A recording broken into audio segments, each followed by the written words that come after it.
આપણે મંદિરમાં દર્શન કરવા જઈએ ને તો કેટલાયને કોણી મારી દર્શન કરતા હોય, ખબર છે? આ દર્શનની પદ્ધતિ નથી. હનુમાનજી મહારાજ પાસેથી શીખવાનો વિવેક હું તમને કહું છું. જ્યાં ભગવદ પ્રસન્નતા માટે જાઓ છો, દર્શનાર્થે જાઓ છો, તો દર્શનમાં જતા પહેલા મંદિરના પગથિયા ચડો છો ને ત્યારે યાદ એ આવવું જોઈએ કે જે મંદિરમાં જાઉં છું એ મંદિરમાં આવનાર મારા પરમપિતા પરમાત્માનો એક એક વાલસોયો બાળક આવી રહ્યો છે.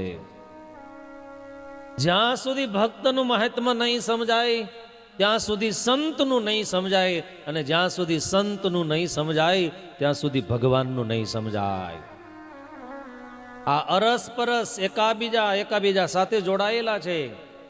એટલે તો સ્વામિનારાયણ ભગવાન વચનામૃતમાં લખે, અમે મોટા સમયા ઉત્સવ કરીએ, એમાં કદાચ કોઈ હરિભગત યાદ આવે, બ્રહ્મચારી યાદ આવે, એમ કરતા કરતા અંતકાળે જો સાધુ યાદ આવી જાય, અને સાધુ યાદ આવતા જો ભગવાનની મૂર્તિ યાદ આવી જાય ને તો સ્વામિનારાયણ ભગવાન કે એનું બહુ મોટું કાર્ય સિદ્ધ થઈ જાય છે.